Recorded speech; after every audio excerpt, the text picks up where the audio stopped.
The standard take on today's gospel is that in what happens, Jesus shows that the gospel is open to non-Jews. And the fact that it is paired with the story from Acts about Greeks becoming Christians in Antioch shows that this is the key point we are invited to take from it. Now clearly this is true, and clearly this is important.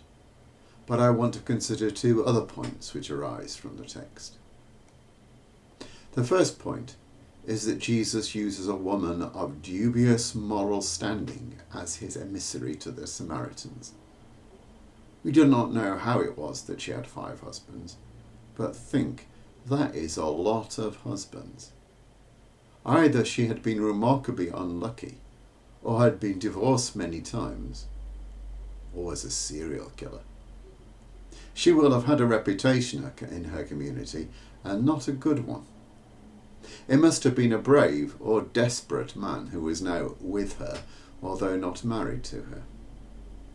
The fact that she was in a non-marital sexual relationship is some kind of clue as to her past, but it is impossible to be sure about what this might mean.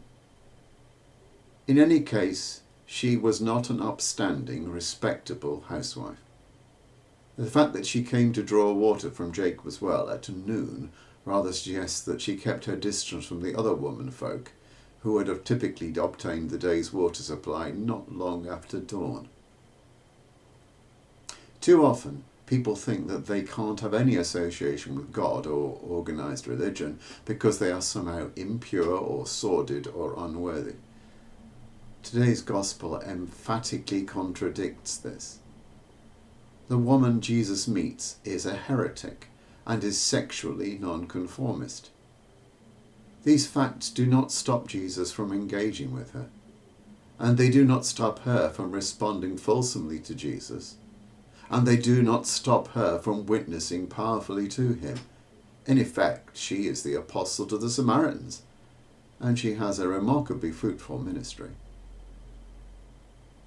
It is interesting that Jesus is not recorded as issuing any evaluation of the woman's domestic arrangements. He does not tell her either to leave the man with whom she is cohabiting or else to marry him. He does not tell her that she is sinning. He seems disinterested in those facts of her life of which he is entirely aware and of which we might expect him to disapprove, as would any decent, respectable person. But perhaps Jesus is not particularly interested in decency or respectability. We should be ready to respond to Jesus' call to witness, for see how the fields are already ready for harvesting. And we should not hold back out of a sense of shame or inadequacy. Sometimes all that is required is a little enthusiasm. The second point is that although Jesus challenges the woman's theology, he doesn't do so on the basis that it was wrong, only that it was provisional. Jesus recognises the dispute between Jerusalem and Samaria over where God should be worshipped. He says that the Jews have knowledge of God, unlike the Samaritans, and he insists that salvation is from the Jews. But he then says that in the forthcoming dispensation, things are going to be opened up, and that what will matter then is spirit and truth. What did Jesus mean by this?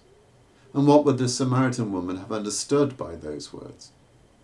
It's impossible to be sure, and to say that Jesus meant, I will institute a new form of sacrificial worship that is rational because it would involve offering to the Father that which is in fact worthy of being offered, unlike sheep and oxen, is to engage in eisegesis, reading into the text what we might like to see there. However, Jesus does mean that the new worship he will inaugurate will somehow pertain directly to divinity. He says it will be spiritual, and then uses the same word, spirit, as being definitive of what it is for God to be God. By spiritual, Jesus does not signify what a proponent of New Age ideas would mean by that word. Moreover, I think that Jesus is using the term spirit to contrast with the kind of worship that was in dispute between Jerusalem and Samaria. Jesus also says that the new worship will be true. Now, true means either coherent, self-consistent, rational and comprehensible in itself, or else corresponding to what it is supposed to represent or communicate, and by extension, effective in attaining some desired object or fulfilling some purpose. True can also signify both of these ideas at the same time. In the chapter after next, Jesus will say that his flesh is true food and his blood is true drink, meaning that his flesh and blood are fully effective in facilitating life, unlike ordinary food and drink, which only offer temporary sustenance.